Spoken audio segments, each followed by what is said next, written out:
Geometry Unit 1, Lesson 10, Sequences of Transformations. So in this lesson we want to look when we do not just one, but we do one and then another and then another or maybe another. So we're going to first look at just rigid transformations and then also look at a sequence of both rigid and non-rigid transformations. So in each one of these before we've seen different pre-images and then images. So if we go from here to here, that happens to be a 90-degree rotation.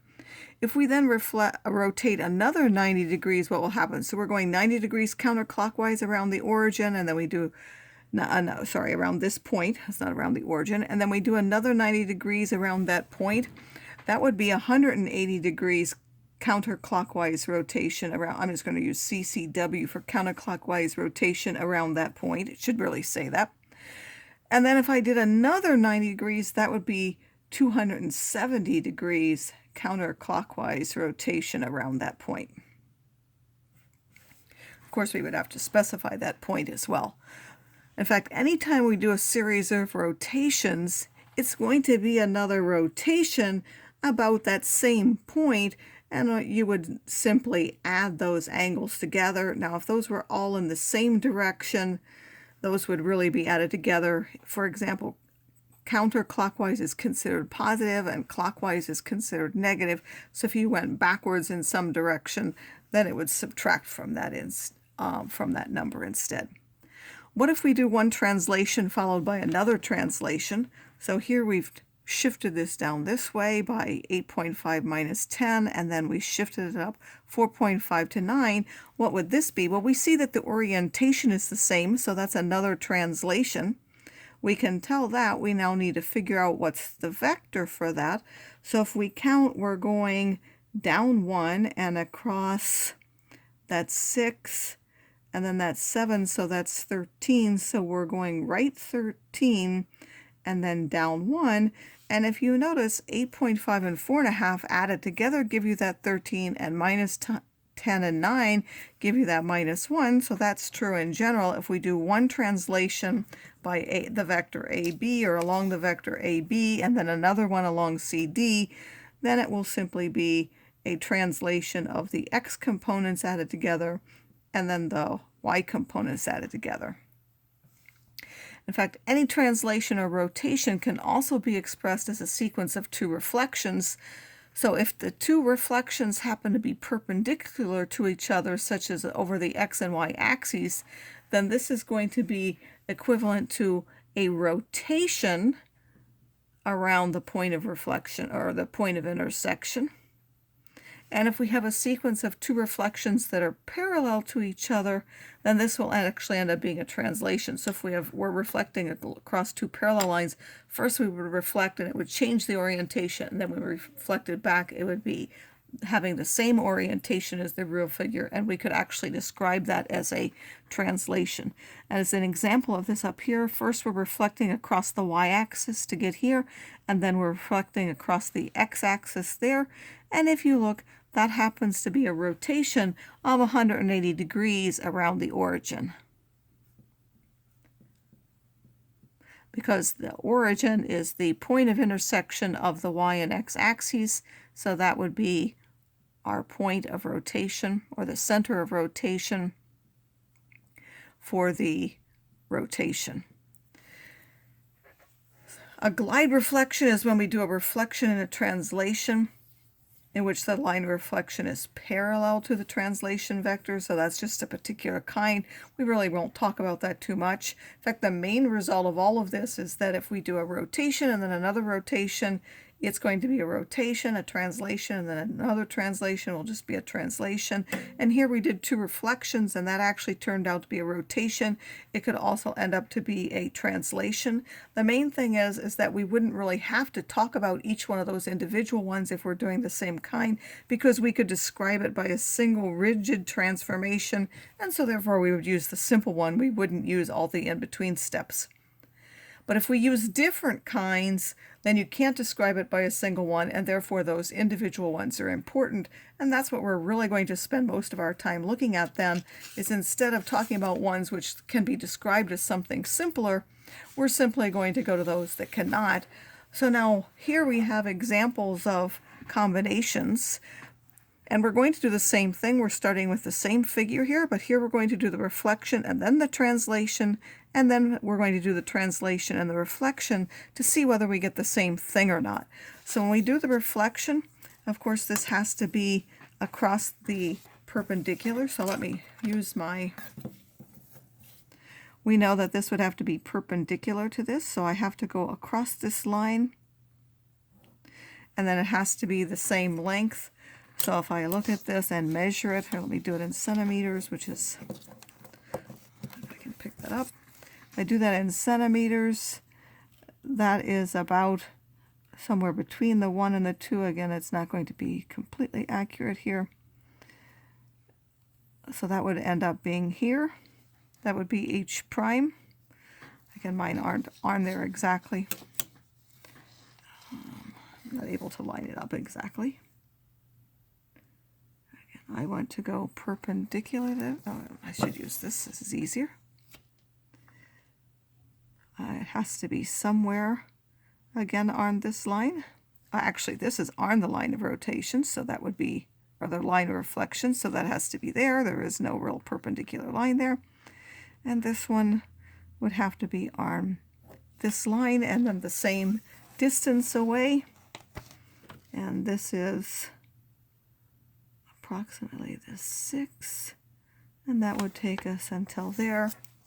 So this would be our G prime, and that would be our reflection now. So that's the first part of the image, so we'll call that with a prime, and then we'll do another one. After I've done that now, I now want to translate along the vector v. So again, for the vector v, we need to go 3 to the right and 1, 2, 3, 4 up. So we're doing along the vector 3, which could be described as 3, 4. So we're going to take each one of these 3 right and 4 up. This would now be H double prime. We're going to take the F 3 right and 1, 2, 3, 4 up, which would take us till here. This would now be our F prime. And then we're going to take this 3 right and 1, 2, 3, 4 up. This would now be our G double, this is F double prime, and now this is G double prime. So our final one here, let me do this in a different color, so hopefully it stands out more.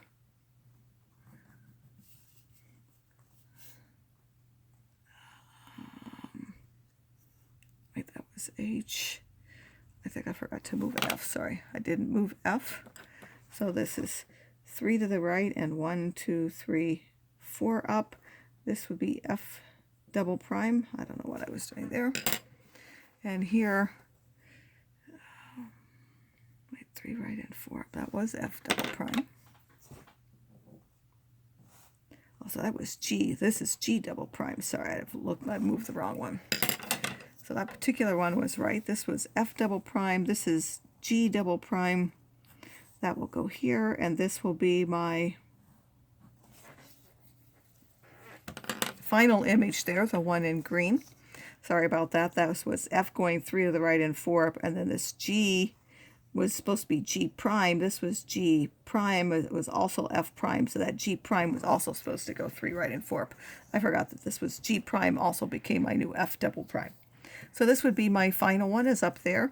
Suppose I do the translation right first. This is again 3 right and 4 up. So I go 3 right and 1, 2, 3, 4 up. That would be H prime.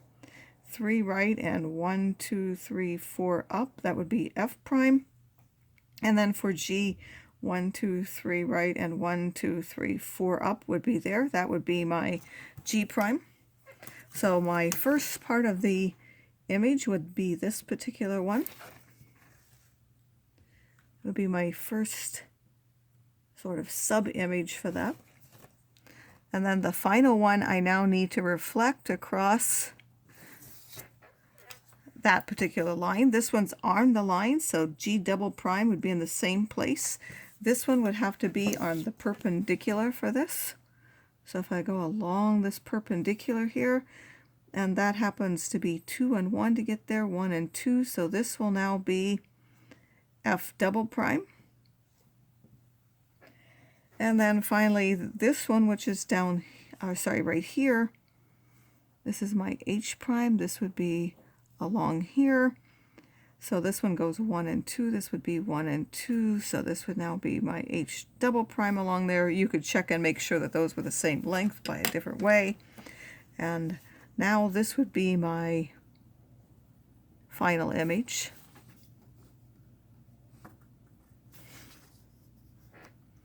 And you'll notice that those two give you different results. So depending on which one you do first, you end up with different results. Which is the main part of doing this, is that the order of the transformation is important.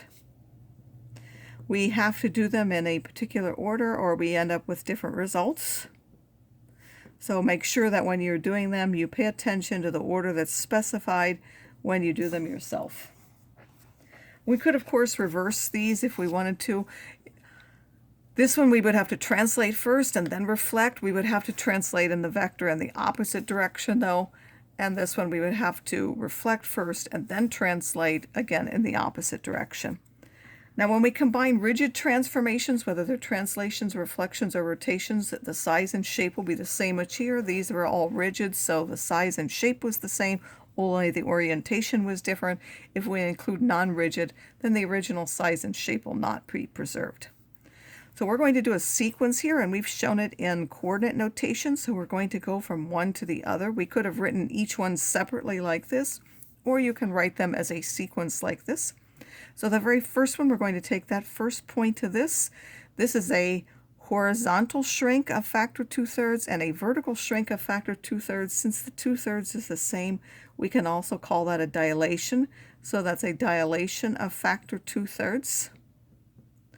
And we're now going to take each of the coordinates. So I've already written here the coordinates for the quadrilateral. And I need to take 2/3 of each of these. 2/3 of 3 is, of course, 2. So that's a 2. 2/3 of 6 is 4. And 2/3 of 9 is 6. So if we do each of those, this one will now be 2/4 because I'm taking 2/3 of every one of those. This one will be 6/4. This will end up being 4/2, and the last one will be 2/2. So now if we happen to graph those, 2/2 would make that D prime. C prime would be 4/2, which takes us till here. 6/4, this is 6. Sorry, I didn't go to 2/2. Those are all supposed to be down 1, not where they're at. That's up to 3. Then I have 6/4 is here, and then 2/4 is here. Well, let me try to do that so we can see it was actually this point. I graphed those to 3 originally first, not to 4. So that would be the first stage in that. That would be the dilation of 2/3. And now we're asked to do minus xy, so we've changed the x coordinate of the sign. That is a reflection across the y-axis, so we're going to reflect that across the y-axis next. So we have to recognize that that's what the coordinate notation does. So this was 2 to the right. We're going to go 2 to the left. That is now our D double prime. This was 4 this way, so we're going to go, so that's 5 that way I just went, 4 this way, which is now C double prime. This is 2 away here. We're going to go 2 away there. And this was 6 away, so we're going to go 6 here. That will be our B prime. This would be our next in between.